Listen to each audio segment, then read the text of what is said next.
ओम सभी को नमस्ते। मंत्रोच्चारण। ओम सहनाववतु सहनौ भुनक्तु सह वीर्यं करवावहै तेजस्विनावधीतमस्तु मा विद्विषावहै। ओम शांति शांति शांति। वेदांत दर्शन की कक्षा संख्या 45 है और प्रथम अध्याय का तीसरा पाठ चल रहा है और इसके 25 और 26 इन दो सूत्रों को लेकर के चर्चा कर रहे हैं। प्रसंग है, महत्वपूर्ण प्रसंग है। परमात्मा का ध्यान कहाँ करना चाहिए, परमात्मा की भक्ति उपासना शरीर के किस भाग में करना चाहिए, ये प्रसंग है। तो सूत्र है, हृदि अपेक्षया तो मनुष्य अधिकारत्वात्। हृदि अपेक्षया तो मनुष्य अधिकारत्वात् तद उपरि अपि बादरायण संभवात्। तो महर्षि वेदव्यास, जिनको बादरायण शब्द से भी बोला जाता है, बदरी के पुत्र को बादरायण कहते हैं। तो कहते हैं बादरायण व्यास ये मानते हैं कि हृदय की अपेक्षा परमात्मा के दर्शन के लिए जो हृदय की अपेक्षा से जो बोला जाता है, हृदय में परमात्मा का दर्शन होता है, वो मनुष्यों की उपासना में सरलता होने के कारण से ऐसा बोला जाता है। तद उपरि अपि बादरायण संभवात्। मैं ये मानता हूँ, बादरायण अर्थात मैं बादरायण, बदरी का पुत्र वेदव्यास, मैं ये मानता हूँ हृदय से ऊपर अलग स्थानों में भी संभव होने से वहां पर भी आप ध्यान कर सकते हैं, वहां पर भी दर्शन हो सकता है। ये प्रसंग है। अब इस प्रसंग में हमने दोनों सूत्रों के अर्थों को समझने का प्रयत्न किया था कल। इसके आगे बढ़ता हूं मैं। तद उपरि इति सूत्रे, यहां से हम आगे बढ़ेंगे। तद उपरि, ये जो सूत्र है 26वां सूत्र तद उपरि, इस शब्द को लेकर के प्रश्न प्रस्तुत करते हुए समाधान कर रहे हैं। तद उपरि इति सूत्रे, इस 26वें सूत्र में जो तद उपरि में तद अलग है और उपरि अलग है। तत् एक अलग शब्द है और उपरि एक अलग शब्द है और अपि तीसरा शब्द है। तो तद उपरि में 3 शब्द है, तत्, उपरि और अपि। तो इनमें जो तत् शब्द है उसका क्या अर्थ लेना चाहिए? तो तत् शब्देन हृदि अपेक्षया तु मनुष्य अधिकारत्वात्, ये जो 25वां सूत्र है, इति पूर्व सूत्रता, इस 25वें सूत्र से शांकर भाष्ये मनुष्यं गृहीत्वा तदुपरि मनुष्याद् उपरि देवादया कल्पिता। तो आदि शंकराचार्य ने तत् शब्द का अर्थ 25वें सूत्र में से जो मनुष्य अधिकारत्वात् जो शब्द आया है, मनुष्य अधिकारत्वात् जो शब्द है, मनुष्यस्य अधिकार, मनुष्य अधिकार, ये समस्त पद है। मनुष्य एक शब्द है और अधिकार दूसरा शब्द है। तो ये दोनों को समास करके मनुष्य अधिकार शब्द बनाया है। तो उन्होंने इस मनुष्य अधिकारत्वात् इस समस्त शब्द से, समास युक्त शब्द से केवल मनुष्य शब्द को ही लिया। तो लेकर के क्या अर्थ कर रहे हैं वो बता रहे हैं यहां पर कि हृदि अपेक्षया तो मनुष्य अधिकारत्वात् इति पूर्व सूत्रता, इस 25वें सूत्र में से शांकर भाष्य, शंकराचार्य के द्वारा किए गए भाष्य में मनुष्य अधिकारत्वात् में से मनुष्यम गृहीत्वा, केवल मनुष्य शब्द को ही लेकर के तदुपरि का अर्थ कर रहे हैं मनुष्याद उपरि, मनुष्य से भी ऊपर, मनुष्य से ऊपर कौन हो सकते हैं? तो कहते देवादय कल्पिता, देव आदि,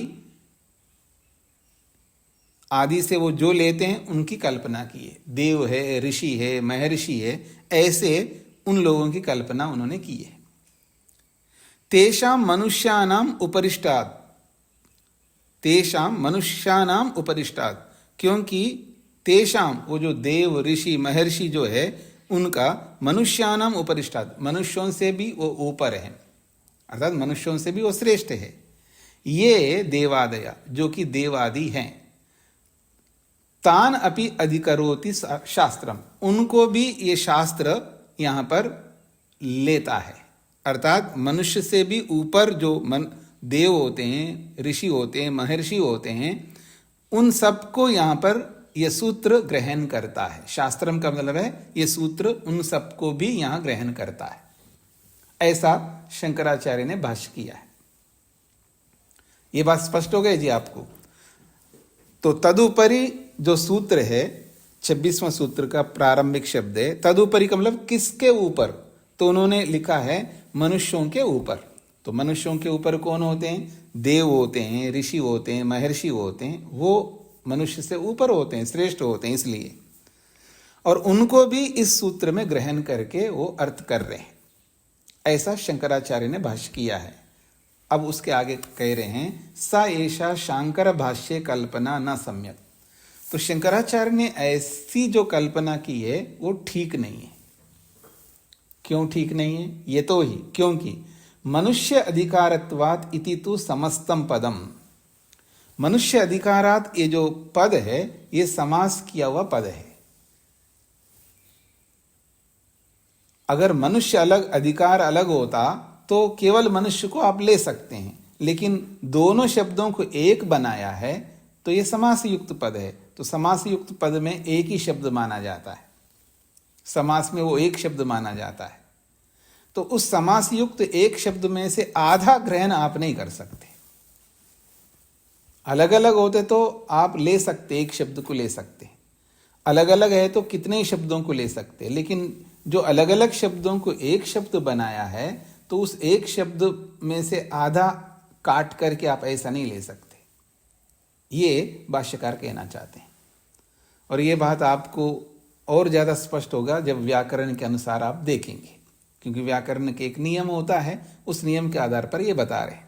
वो ये कहना चाहते हैं कि जब जैसे राम और लक्ष्मण हैं, अलग अलग शब्द है, रामः च लक्ष्मणः च, ये अलग अलग शब्द है।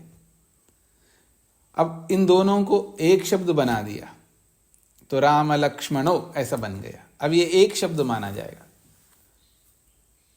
समझ में आया आप लोगों को? तो राम लक्ष्मणो ये एक शब्द माना जाएगा, ये दो शब्द नहीं माने जाएंगे। अर्थ निकलेगा दो, राम और लक्ष्मण, लेकिन शब्द एक होगा। तो जब शब्द एक होगा तो उसका आधा शब्द लेकर के दूसरे के साथ आप उस आधे शब्द को जोड़ नहीं सकते, क्योंकि एक शब्द में से आधा नहीं काट सकते ना आप। जैसे माँ है तो माँ में से आप मकार को अलग ले लो और अकार को अलग ले लो, और दोनों को अलग करो, मकार और अकार को, और माँ को ले लो और आ को छोड़ दो, ऐसा नहीं कर सकते। ऐसा ये कहना चाहते हैं। तो ये कल्पना करना उचित नहीं है। क्यों? ये तो ये मनुष्य अधिकारत्वात् इति तु समस्तम पदम, ये तो समस्त पद है, एक ही पद है।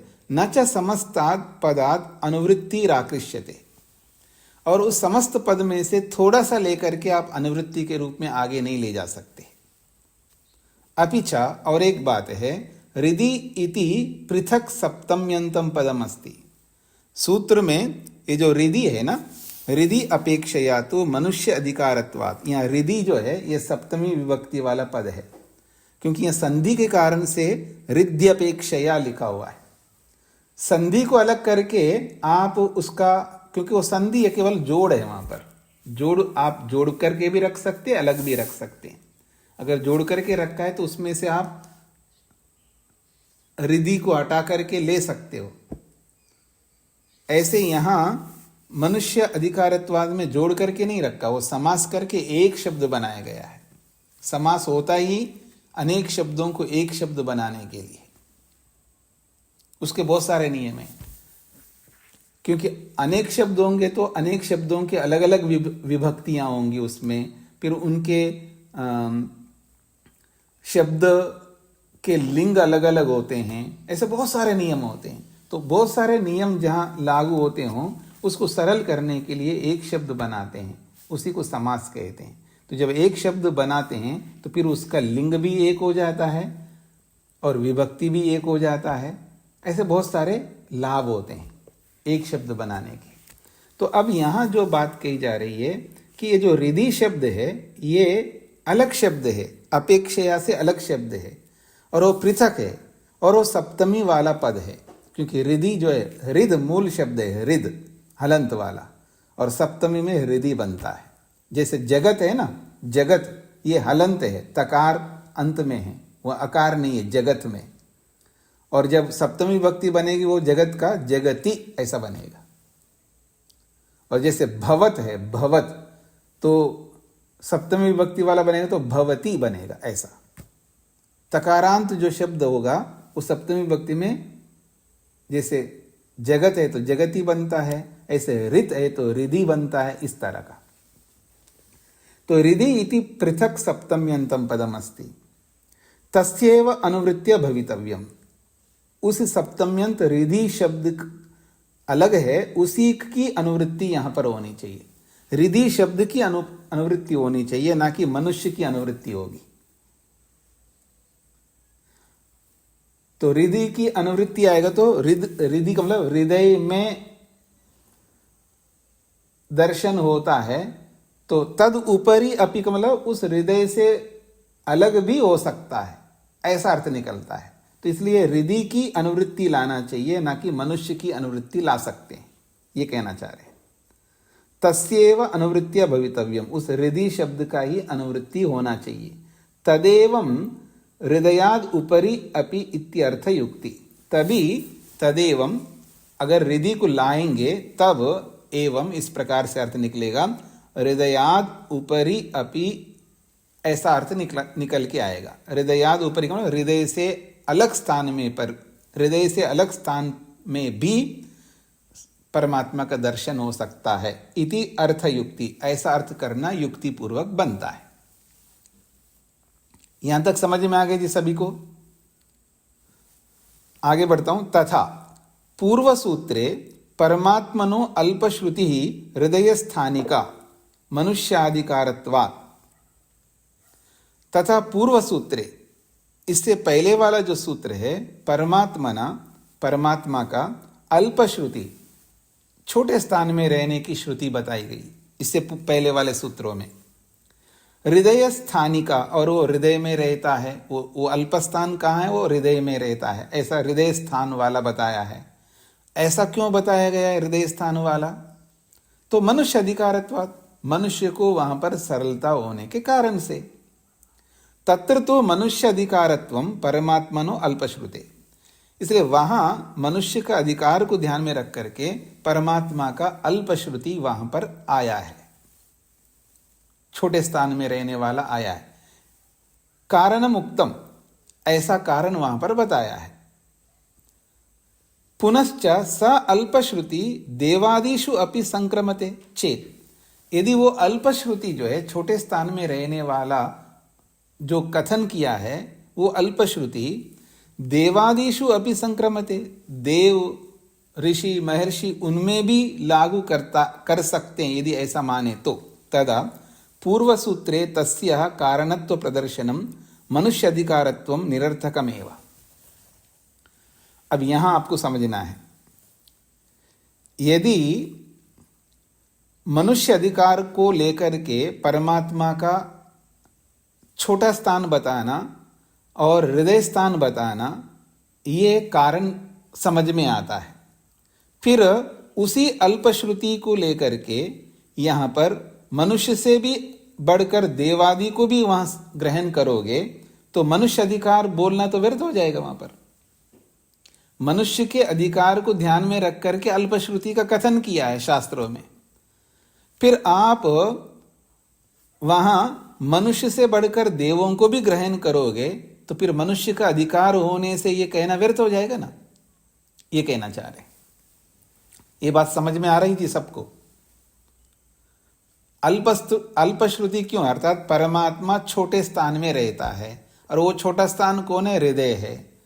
वो हृदय में रहता है और हृदय में दर्शन होता है। ये बात क्यों कही आप? मनुष्यों को ध्यान में रख करके कही, मनुष्य के अधिकार को ध्यान में रख करके कही है। फिर उसी बात को आप मनुष्यों से ऊपर देवादि लोगों को भी उसी के साथ जोड़ोगे, तो फिर वहां सूत्रकार को मनुष्य अधिकारत्वाद कहना व्यर्थ बन जाएगा। वो फिर वो नहीं कहना चाहिए उनको। या आप ये कहते मनुष्य आदि लोगों का अधिकार होने से, ऐसा लिखते फिर वहां पर। मनुष्य अधिकार का मतलब है मनुष्य होंगे, ये इसका तात्पर्य ले रहे हैं। तो कह रहे हैं, देखिएगा, मनुष्य अधिकारत्वम परमात्मनो अल्पश्रुते कारणमुक्तम। मनुष्य के अधिकार को इसलिए बोला है कि परमात्मा का स्थान मनुष्य के अधिकार को ध्यान में रख करके कारण के रूप में बताया है। पुनश्च फिर स अल्पश्रुति, वही अल्पश्रुति देवादिषु अपि संक्रमते, देवादियों में भी संक्रमते, लागू होता है।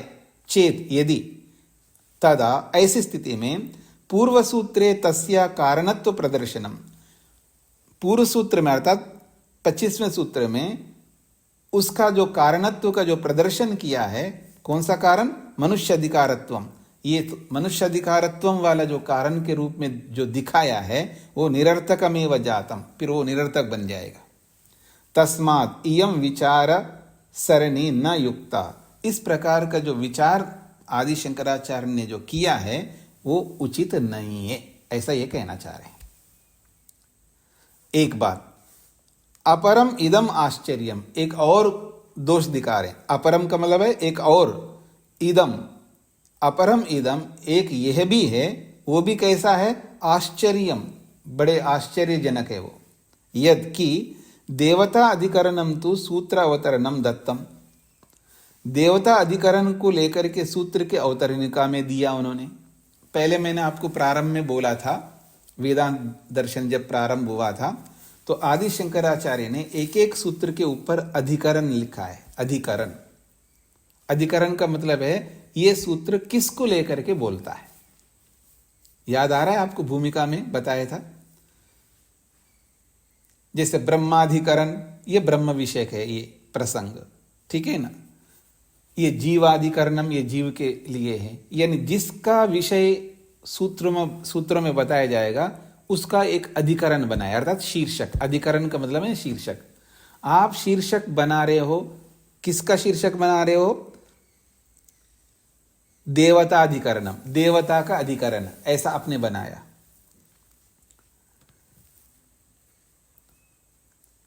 सूत्र अवतरणम तो दत्तम, सूत्र का अवतरण में देवता का अधिकरण दिया है। सूत्र व्याख्यायाम च देवादयो निर्दिष्टा, और सूत्र की व्याख्या में देवादि, देव के अतिरिक्त भी लोगों का निर्देश किया है। जब देवता अधिकरण है तो फिर देव से आगे आदि नहीं लगा सकते। देवता अधिकरण को केवल देवता के बारे में बोलना चाहिए।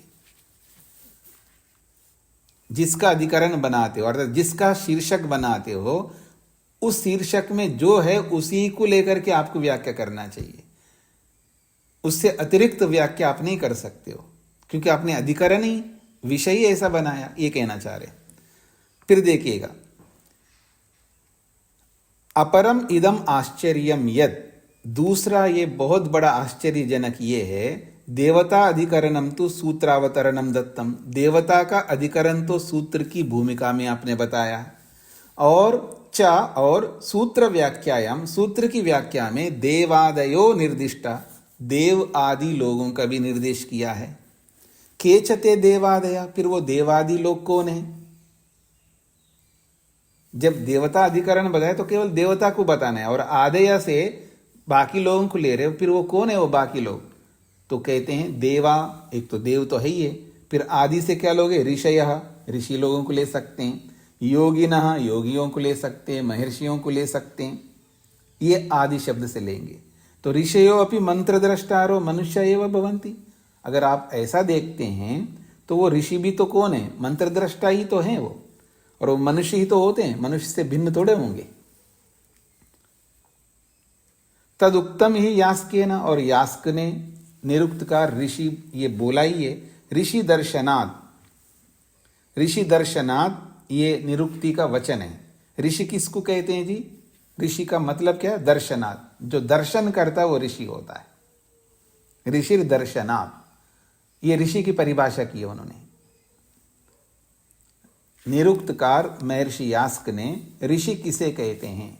जैसे मनुष्य कस्मात् मननात् मनुष्य, जो मनन करता है वो मनुष्य है। और ऋषि किसे कहते हैं? दर्शनात् ऋषि, जो दर्शन करता है, साक्षात्कार करता है, उसको ऋषि कहते हैं। इसलिए लिखा है साक्षात्कृत धर्माना ऋषयः। ऋषि कौन होते हैं? जो साक्षात्कार करने के धर्म वाले होते हैं। योगिनोपि खलु योगाभ्यासिनो मनुष्या भवन्ति, और फिर योगी कौन होते हैं? वो योगाभ्यासी होते हैं, वो भी तो मनुष्य होते हैं। तो देवानाम पृथ्वी जल अग्नि वायु सूर्यानाम न ही उपासना प्रसंगो।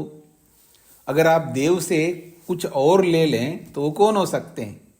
मनुष्यों से अतिरिक्त देव कौन हो सकते हैं? तो वो सकते हैं देवानाम। वो कौन है देव?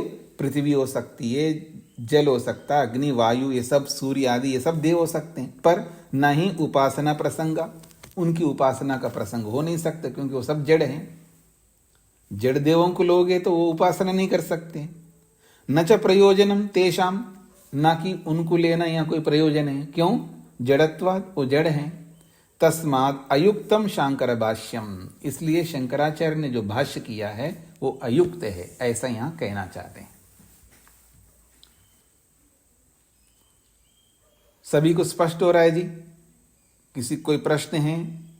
किसी कोई शब्द समझ में नहीं आया हो? तेज नारायण जी। जी स्वामी जी। ये जो हृदय अपेक्षा, इसमें संधि है और मनुष्य अधिकारात्वात् में समास है। हाँ जी, हाँ जी,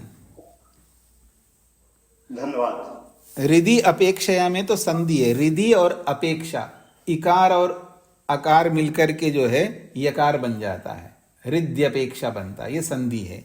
और मनुष्य अधिकारत्वात् में जो है समास है। जी धन्यवाद। जी जी। शकुंतला जी। हाँ, नमस्ते स्वामी जी। जी स्वामी जी, ये जो यास्क बताया है जी। यही व्यास ऋषि है क्या? नहीं नहीं नहीं निरुक्तकार? नहीं, यास्क एक अलग ऋषि है, व्यास अलग है। अच्छा। यास्क अलग है। देखिए व्यासा, अच्छा। व्यासा शब्द है, वेद व्यास, हाँ, सकार पूरा है व्यासा। और ये यास्क, व्यास। यास्क, या पूरा है और सकार आधा है और ककार है, यास्क। अच्छा, तो निरुक्तकार यास्क ऋषि है हाँ या जी। व्यास ऋषि है? फिर वही बात है, मैंने ये कहा है व्यास ऋषि जो है ये वेदांत को बनाने वाले व्यास है। व्यास में आधा वकार है, यकार है, आकार है और सकार है, व्यासा। ये वेदांत दर्शनकार है और योग दर्शन के भाष्यकार है। और यास्क वो होता है ना, या है पूरा, या से प्रारंभ होता है, या और सकार आधा और ककार पूरा, यास्क। व्यास और यास्का में जमीन आसमान का अंतर है। दोनों अलग अलग हैं आपका? हाँ जी, बिल्कुल अलग अलग है। यास्क ऋषि अलग है और व्यास ऋषि अलग है। जी जी जी। हाँ जी। ठीक है, धन्यवाद। अनीता जी। ओम आचार्य जी, ये साक्षात्कृत धर्मान का शाब्दिक अर्थ? साक्षात करने के धर्म वाले हैं, साक्षात करने के धर्म वाले हैं जी। तो अब सूत्रार्थ लिख लीजिएगा, दोनों सूत्रों के अर्थ। 25वें सूत्र का अर्थ लिखिए पहले। हृदय को सामने रखकर, हृदय को सामने रखकर, हृदय को सामने रखकर बार बार ब्रह्म का वर्णन जो किया है, हृदय को सामने रखकर बार बार ब्रह्म का वर्णन जो किया है,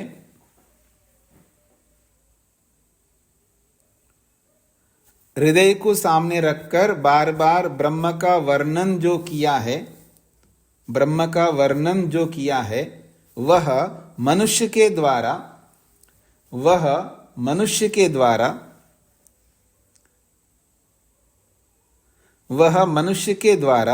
ब्रह्म साक्षात्कार रूपी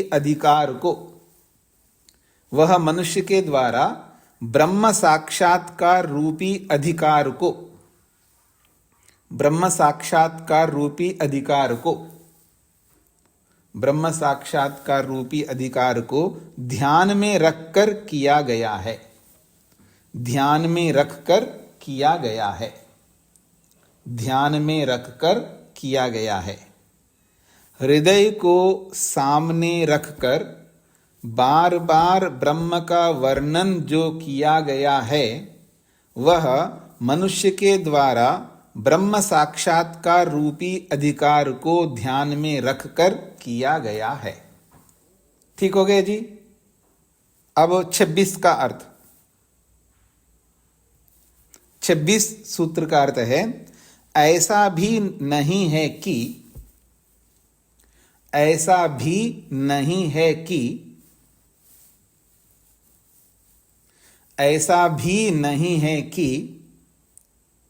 ब्रह्म साक्षात्कार हृदय में ही होता हो। ऐसा भी नहीं है कि ब्रह्म साक्षात्कार हृदय में ही होता हो। ब्रह्म साक्षात्कार हृदय में ही होता हो। हृदय से भिन्न स्थानों में भी हो सकता है। हृदय से भिन्न स्थानों में भी हो सकता है। हृदय से भिन्न स्थानों में भी हो सकता है। ऐसा मैं स्वयं बादरायण वेदव्यास का मंतव्य है। ऐसा मैं स्वयं बादरायण वेदव्यास का मंतव्य है। ऐसा मैं स्वयं बादरायण वेदव्यास का मंतव्य है। ऐसा भी नहीं है कि ब्रह्म साक्षात्कार हृदय में ही होता हो। हृदय से भिन्न स्थानों में भी हो सकता है। ऐसा मैं स्वयं बादरायण वेदव्यास का मंतव्य है। तेज नारायण जी। जी स्वामी जी। पहले ये प्रकरण उठा था, हृदय प्रदेश उसको कहेंगे जहां पर हमें ब्रह्म का दर्शन होता है, अर्थात हमारा आत्मा और परमात्मा का भेंट होती है, जहां पर संपर्क होता है, उसी को कहेंगे। अब ये हृदय प्रदेश आया, इससे भिन्न हो सकता है, तो ये कुछ अलग बात हो गई पहले से। जी, ऐसा है, विद्वानों के अलग अलग मत है। परमात्मा का दर्शन हृदय में होता है, तो वो हृदय कौन सा लेना चाहिए? तो कुछ लोग जो है वो हृदय लेते हैं ये जो हार्ट हैं, कुछ लोग लेते हैं दोनों, अब मैं क्या बोलूं, छाती के बीच में जो गड्ढा सा है ना, मतलब जो लंग्स के बीच के दोनों का जो पार्ट, जो ऐसा गड्ढा सा है यहाँ पर, इस गड्ढे को कुछ लोग मानते हैं ये हृदय है, यहाँ होता है। और कुछ लोग हृदय शब्द से मस्तिष्क में मानते हैं, मस्तिष्क में हृदय है ऐसा मानते हैं। ऐसे अलग अलग विद्वानों का अलग अलग मत है। अब उसमें हमें नहीं पढ़ना है कि कुछ लोग कहते हैं जहां भगवान का दर्शन होता है उसी का नाम हृदय है, जहां भी होता है उस स्थान को भी हृदय कहते हैं। चाहे उस स्थान को हृदय मान लो, कोई आपत्ति नहीं है। जो ये गड्ढा जो मानते हैं उसको हृदय मानो, कोई आपत्ति नहीं है। और जो हार्ट है जो डब डब करने वाला, उसको हृदय मानो, कोई आपत्ति नहीं है। क्यों झगड़े में पड़ना है? अगर कोई मस्तिष्क में हृदय मानता है तो मान ले, बस भगवान का दर्शन जहां होता है उस स्थान का नाम हृदय है, तो मान सकते हैं, उसमें क्या परेशानी है। और ये जो गड्ढा बताते हैं यहाँ पर, उसको कोई हृदय मान करके यहाँ दर्शन कर ले तो हमें क्या आपत्ति है, कर ले। और ये जो हार्ट है उसके अंदर भी भगवान का दर्शन कर ले तो इसमें भी क्या आपत्ति है, कोई आपत्ति नहीं है। स्वामी दयानंद ने तो सुषुम्ना नाड़ी में ध्यान करने की बात कही, इसका मतलब सुषुम्ना नाड़ी में भी दर्शन कर सकते हैं। पिंगला नाड़ी में भी दर्शन कर सकते, अलग अलग नाड़ियों में दर्शन कर सकते। वेद व्यास ने कहा है मूर्धा में कर सकते हैं, और नासिका के अग्रभाग में कर सकते हैं, दाएं आंख में कर सकते हैं, जिह्वा के अग्रभाग में कर सकते हैं। इतने ध्यान करने के स्थान बताएं, जितने स्थान बताएं उतने स्थानों में दर्शन होगा, तभी तो ध्यान करेंगे। क्योंकि जहां ध्यान होता है वहीं समाधि लगती है, आपने योग में पढ़ लिया। धारणा ध्यान समाधि एक ही जगह पर होंगे। ध्यान आप यहां करो और दर्शन यहां हो जाए, ऐसा नहीं हो सकता। तो योग का सिद्धांत है। इसलिए जिसको भी हृदय मानना मान लो, कोई समस्या नहीं आएगी। अगर जो हार्ट को हृदय मानता है तो वहां पर दर्शन होता है, मानता है, उसको ध्यान में रख करके सूत्र बनाया, तो सूत्र कहता ये हार्ट वाला हृदय हो सकता है, और उस हृदय से अन्य स्थानों में कहीं भी हो सकता है। ये दूसरा सूत्र है। जी बहुत बहुत धन्यवाद आपका। अंजलि जी। हाँ जी, ओम नमस्ते स्वामी जी। ये दाई आंख क्यों बोला है? या तो बोलते हैं किसी भी आंख में हो सकता है, जब कहीं भी हो सकता है, बाई नहीं बोला, तरफ दाई बोला। ऐसा है कि प्रमुखता की दृष्टि से ये बाएं की अपेक्षा दाएं को, क्योंकि हम लोग व्यवहार में दायां दायां हाथ, दायां आंख, दायां दायां करते रहते हैं ना, उसको उस ध्यान में रख करके कहा है। कोई अंतर नहीं, आप बाएं मान लो तो भी अंतर नहीं आएगा, दायां मानो तो कोई भी अंतर नहीं आएगा, क्योंकि दोनों में रहता है। वैसे तो परमात्मा तो दोनों में रहता है। अब रही बात, आप दोनों में एक साथ ध्यान नहीं कर सकते, एक में कर सकते, तो कोई दायां बोल दिया। अगर आप कहें कि मैं बाएं में करना चाहूंगी, कर सकते हो, कोई दिक्कत नहीं। शरीर के किसी भी अंग में कर सकते हो आप, करना अंदर है। ठीक है जी। जी तो आगे बढ़ रहा हूं जी मैं। 27वां सूत्र है जी, विरोध कर्मणि इति चेत न अनेक प्रतिपत्तिर दर्शनात्। अब प्रसंग ये बनाया है यहां पर 27वें सूत्र में, हृदय में परमात्मा का दर्शन होता है, हृदय में परमात्मा का ध्यान करना चाहिए, क्योंकि मनुष्यों का अधिकार वहां ज्यादा है। अधिकार का मतलब है, होता है ना, मेरा अधिकार अर्थात मेरा स्वामित्व, अर्थात यहां पर मेरा वर्चस्व है, अर्थात मैं वहां सरलता से सब कुछ कर सकता हूं। फिर आपने कहा तदुपरि अपि बादरायण संभवात, ऐसा जो आपने बोला है, तो हृदय से भी अलग स्थान में होगा, तो अलग स्थान में होगा तो फिर विरोध आएगा, ऐसा प्रश्न उपस्थित किया जा रहा है। विरोधा कर्मनीति, क्योंकि स्थान बदलते तो कर्म भी बदल जाएगा। स्थान बदला है तो कर्म बदलेगा। तो विरोधा कर्मणि इति चेत, स्थान बदलने से कर्म में भी परिवर्तन होता है, इसलिए ऐसा नहीं होना चाहिए। ऐसा कोई कहेगा तो कह रहे हैं अनेक प्रतिपत्ति दर्शनात्, क्योंकि अनेक प्रतिपत्तियां होती है, अर्थात अनेक कर्म परमात्मा के होते हैं। एक ही कर्म नहीं होता, एक ही ज्ञान परमात्मा नहीं में एक ही ज्ञान नहीं, परमात्मा में अनेक ज्ञान हैं, अनेक कर्म हैं और अनेक नाम है, तो कोई आपत्ति नहीं आएगी।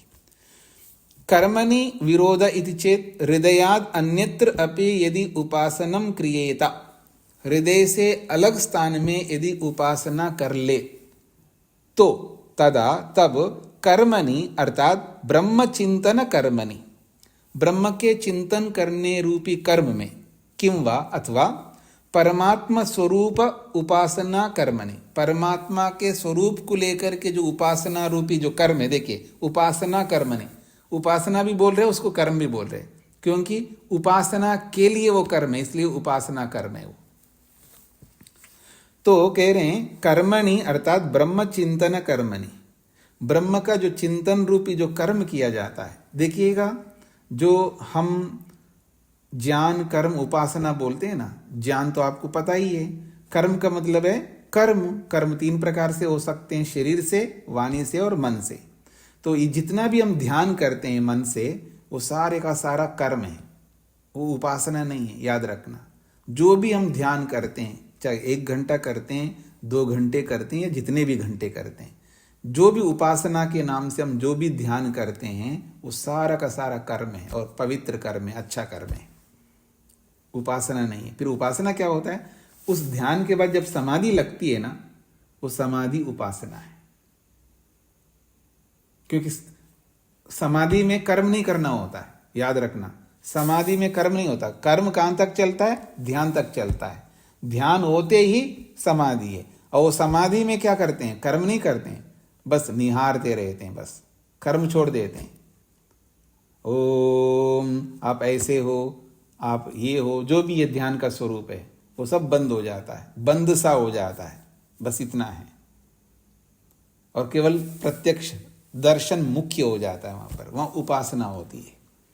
वहां उपासना का मतलब है उसको हम प्रत्यक्ष कर रहे हैं, प्रत्यक्ष करना उपासना। किसका प्रत्यक्ष कर रहे हैं, ज्ञान का प्रत्यक्ष कर रहे हैं, वो उपासना है। बल का प्रत्यक्ष कर रहे हैं, वो उपासना है। या जो जो परमात्मा के गुणों का प्रत्यक्ष करता है वो सारा उपासना कहलाएगा। अर्थात प्रत्यक्ष करके क्या करते हो आप, सुखी होते हो, तो वो उपासना है। भोग को उपासना कहते हैं, प्राप्ति को उपासना कहते हैं। प्राप्ति क्या होती है, सुख की प्राप्ति होती है। जब ईश्वर के ज्ञान का दर्शन करोगे तो क्या आपको मिलता है, सुख अनुभव होता है। बल का प्रत्यक्ष होता है तो बल का अनुभव होता है, उस अनुभव से क्या होता है, सुख होता है। एक माँ है, बेटे को देखे हुए बहुत समय हो गया है, फेस टाइम करना वाला नहीं, फेस टाइम करने से उसको तसल्ली नहीं होती माँ को जब तक उसके सामने खड़ा नहीं होता है, क्योंकि सालों हो गए बेटे को देखे मिले साक्षात। और कई साल के बाद जब आता है ना, बेटा सामने होता है ना, जब बेटा नहीं आ रहा था या आ रहा होता है तब वो कर्म कर रही होती, मैं बेटे के लिए ये करूंगी वो करूंगी, कर्म करती रहती है। और जैसे बेटा सामने नहीं आती रहती है, आनंद लेती है और कुछ नहीं लेती है। तो यही समाधि है। तो समाधि अलग है और ध्यान अलग है। ये तो आपको स्पष्ट है, ध्यान अलग साधन है और समाधि अलग साधन है, लेकिन ध्यान कर्म होता है, ये समझना है आपको।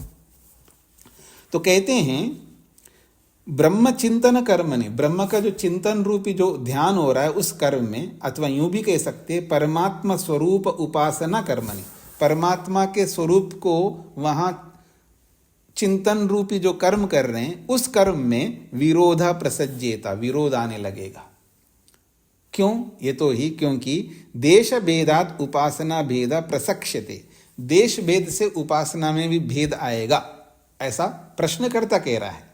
वैसे तो कोई भेद नहीं आता, लेकिन प्रश्न करने वाले के ऊपर हम नियंत्रण नहीं कर सकते ना, आप ऐसा प्रश्न नहीं कर सकते, इसलिए वो कह सकता है देश के भेद से उपासना में भी भेद आएगा, ऐसा कहना चाह रहा है। इति चेत कश्चन कथयेत, ऐसा कोई कहे तर्री तो नहीं कह सकते। न अनेक प्रतिपत्ति दर्शना नैवम कथनीयम, ऐसा आप नहीं कह सकते हो। कुतः, क्यों नहीं कह सकते, अनेक गुण कर्म नाम सिद्धि, अनेक गुण कर्मों की सिद्धि होती है, अर्थात अनेक गुण कर्मों की वहां शक्ति प्राप्त होती है। तत्र परमात्मनि, उस परमात्मा में अनेक गुण कर्मों की शक्ति जो है दृश्यते, दिखाई देता है। परमात्मा के अनेक गुण वहां दिखाई देते हैं, अनेक कर्म भगवान के दिखाई देते हैं, ये इसका तात्पर्य है।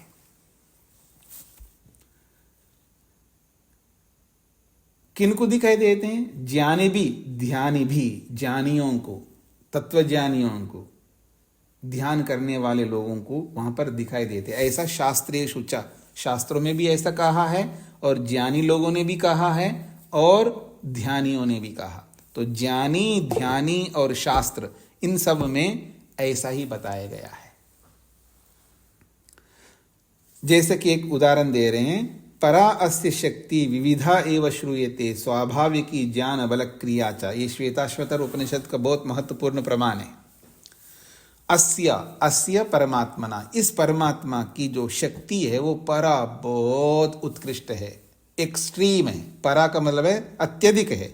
अस्य, इस परमात्मा की जो शक्ति वो परा, बहुत उत्कृष्ट है, और वो भी साधारण नहीं है, एक ही प्रकार की नहीं है। विविधा एव श्रूयते, विविध प्रकार की शक्ति है और वो भी सर्वोत्कृष्ट है।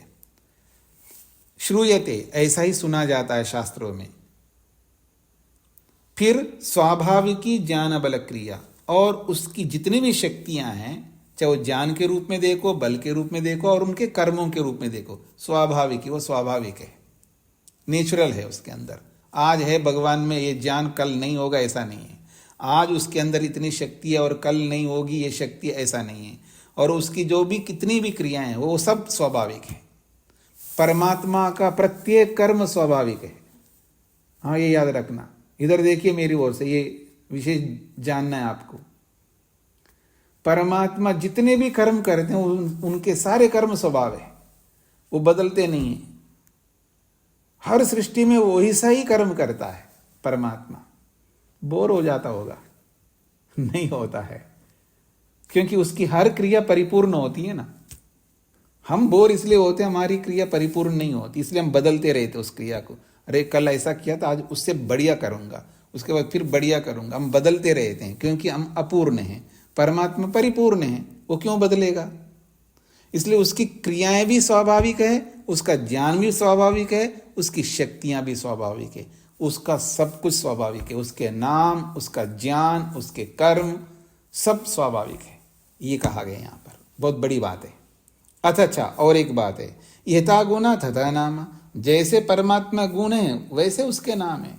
गुणों के आधार पर या कर्मों के आधार पर उसके नाम है।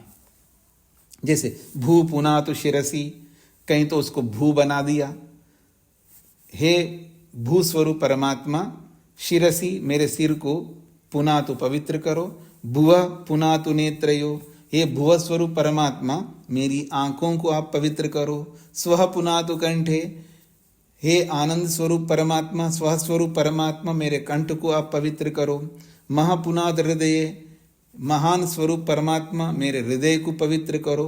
तो उसके अलग अलग नाम है, तो उसके अलग अलग ज्ञान है, अलग अलग उसके नाम है, तो अलग अलग गुण है। गुणों के आधार पर उसके नाम रखे गए।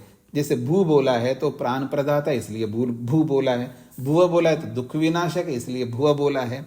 हाँ, स्व बोला है तो आनंद स्वरूप है, इसलिए स्व बोला है। महा बोला है तो इसलिए वो महान है, श्रेष्ठ है, सर्वोत्कृष्ट है, इसलिए महा बोला। ऐसे जैसे नाम वैसे उसके गुण हैं, ये दिखाने के लिए बताया गया यहाँ पर। सूत्रार्थ, हृदय से अन्य स्थान में उपासना करने पर, हृदय से अन्य स्थान में उपासना करने पर, हृदय से अन्य स्थान में उपासना करने पर, हृदय से अन्य स्थान में उपासना करने पर उपासना रूपी कर्म में विरोध आएगा। उपासना रूपी कर्म में विरोध आएगा। उपासना रूपी कर्म में विरोध आएगा। उपासना रूपी कर्म में विरोध आएगा, अर्थात स्थान भेद से उपासना भेद का प्रसंग आएगा। अर्थात स्थान भेद से उपासना भेद का प्रसंग आएगा। अर्थात स्थान भेद से उपासना भेद का प्रसंग आएगा। यदि ऐसा कहे तो, यदि ऐसा कहे तो नहीं कह सकते। यदि ऐसा कहे तो नहीं कह सकते।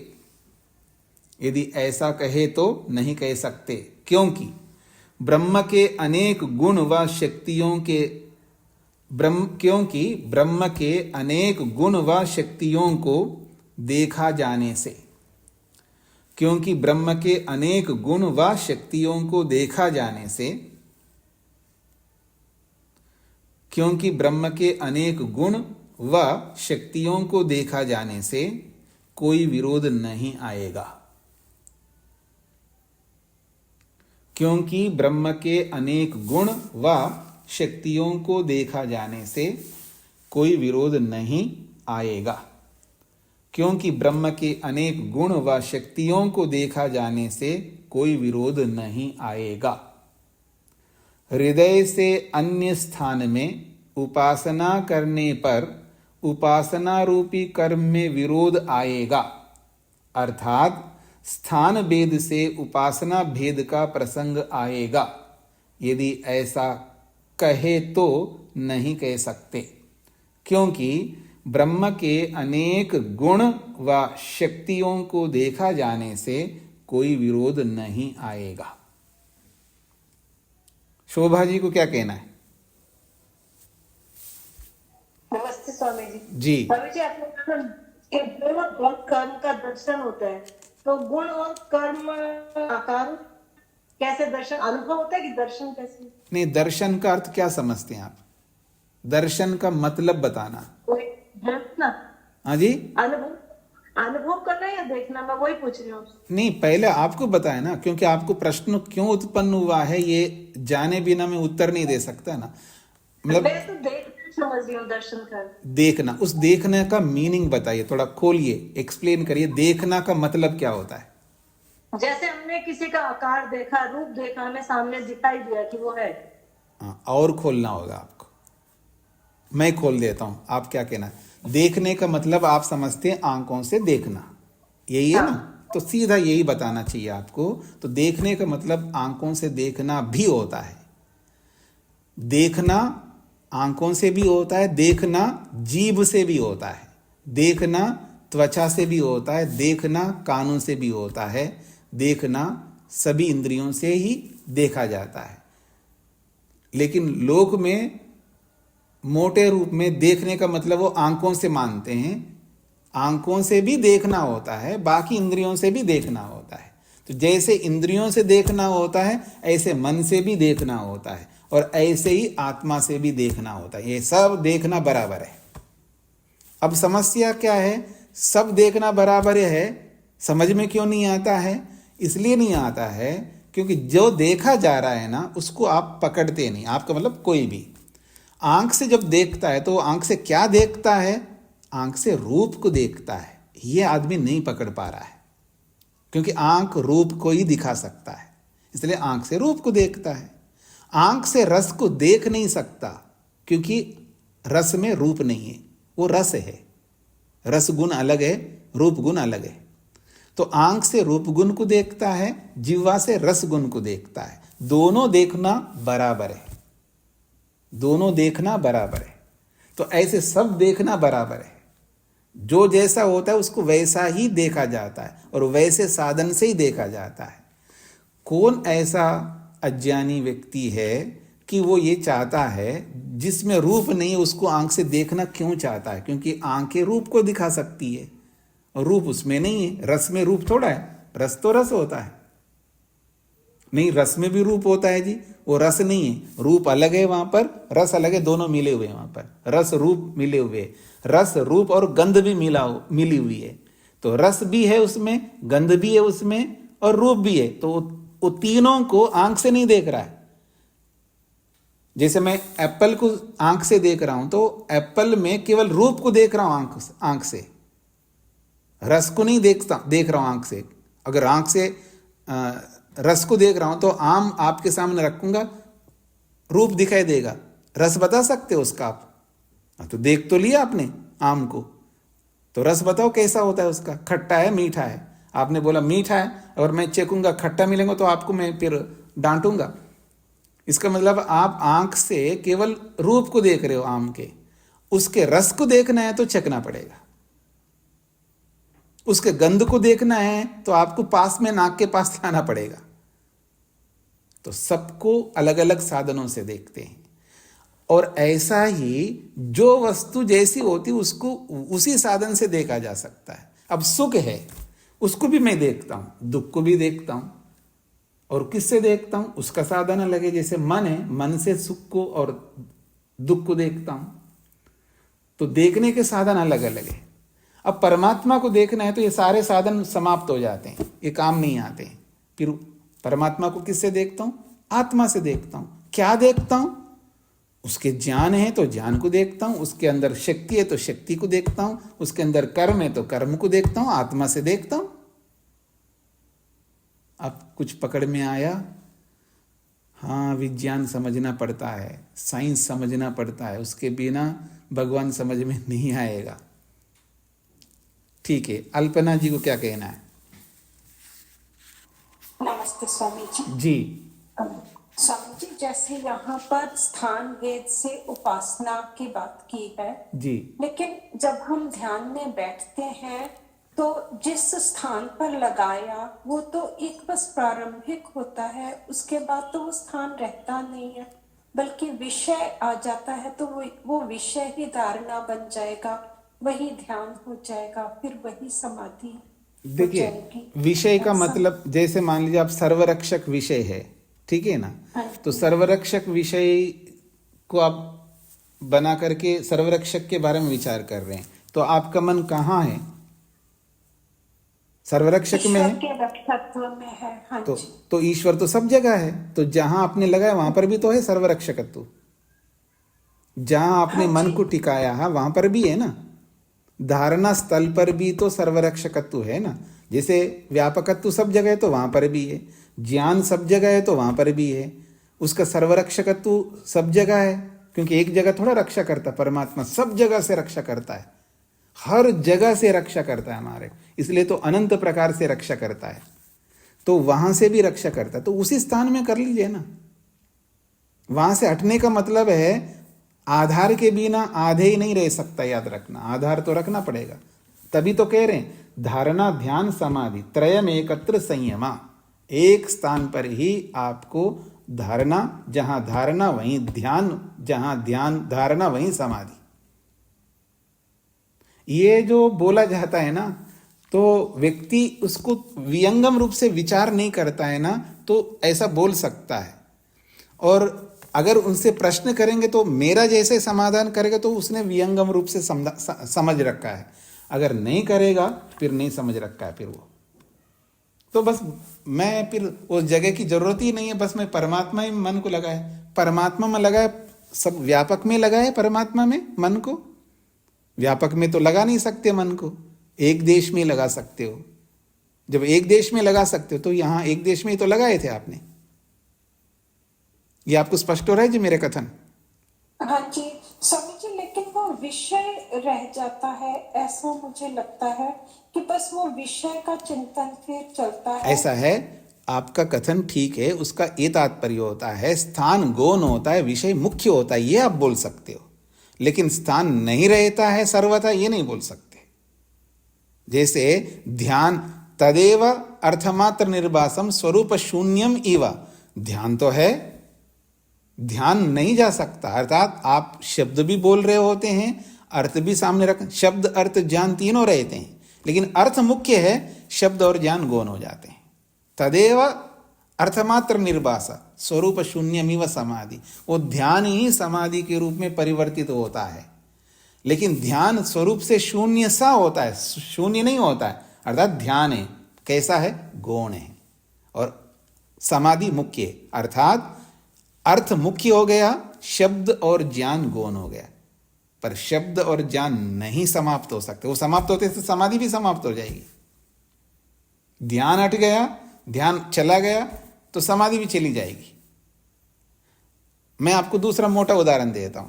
आप दंगे हो रहे हैं जी, आपका जो घर का जो वॉल है ना, वॉल मतलब दीवार वो ऊंची है, आप बाहर नहीं देख सकते, बाहर से ईंटें बरस रही हैं आपके ऊपर, आपको भी आक्रमण करना है, नहीं तो आप बचेंगे नहीं, तो आप बाहर किसके ऊपर डालेंगे, आपको दिखाई नहीं दे रहा है, तो आपने एक कुर्सी डाल दिया, उसके ऊपर खड़े हो गए तो आपको बाहर दिखाई दे रहा है।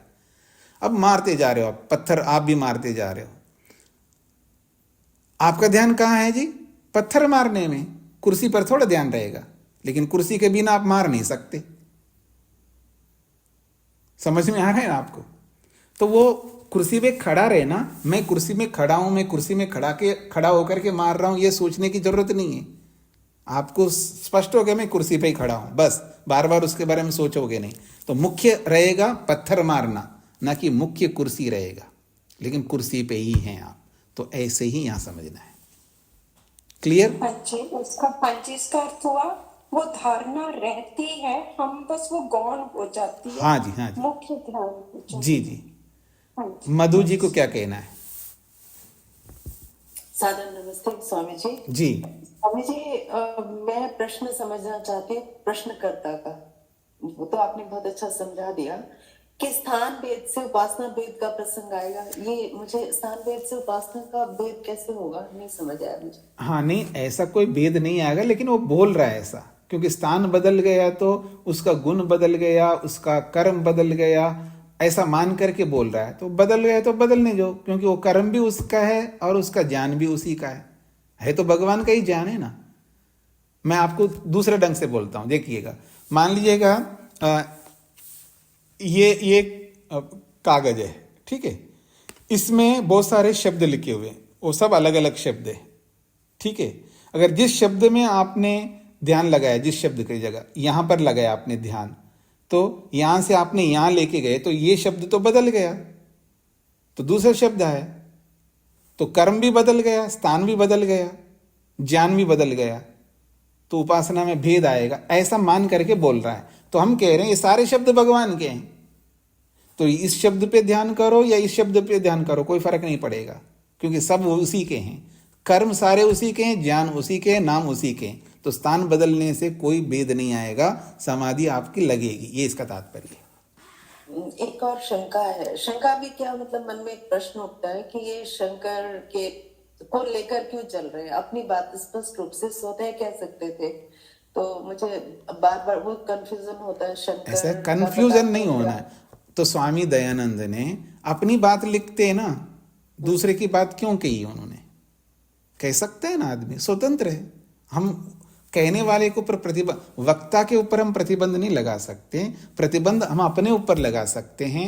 वो जो बोल रहे हैं, वो जिसके लिए भी बोल रहे हैं, उस पर मेरे को नहीं ध्यान देना है, मेरे को जो मुख्य विषय उस पर ध्यान देना, हम अपना मुख्य विषय पर ध्यान दें। वो तो बोलेगा, वो तो वक्ता है। निकालना पड़ता है कि शंकर भाष्य में क्या कहा और अब हम क्या पढ़ना चाह रहे हैं, हम क्या जानने देखिए वक्ता तो विश्लेषण करेगा ना, वक्ता के विश्लेषण पर हम प्रतिबंध नहीं लगा सकते।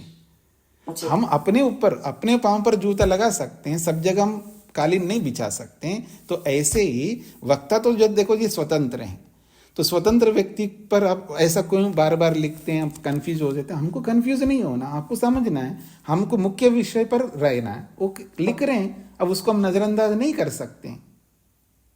जी स्वामी जी धन्यवाद, आपका संयम बहुत अच्छे से समझा दिया। धारणा ध्यान समाधि, बहुत बहुत धन्यवाद जी। और दूसरी बात मैं आप सबसे कहना चाहूंगा, हम सबको आहत होना नहीं चाहिए, अपने दिल को थोड़ा विशाल बना लेना चाहिए।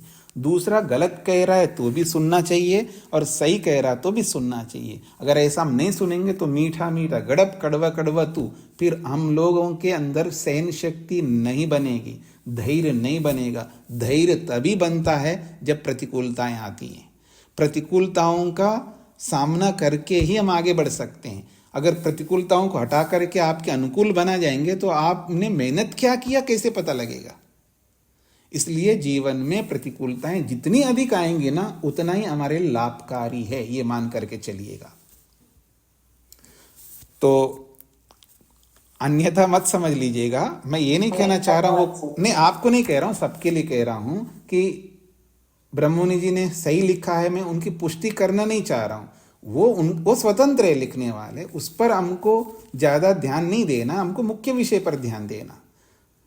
कोई कोई ऐसा भी होता है, वो क्यों ऐसा लिख रहे हैं उसको भी वियंगम रूप से समझना चाहता है तो वो समझ सकता है, और जो नहीं समझना चाहता उसको छोड़ सकते हैं, पर कहने वाले के ऊपर हमको प्रतिबंध नहीं लगा सकते।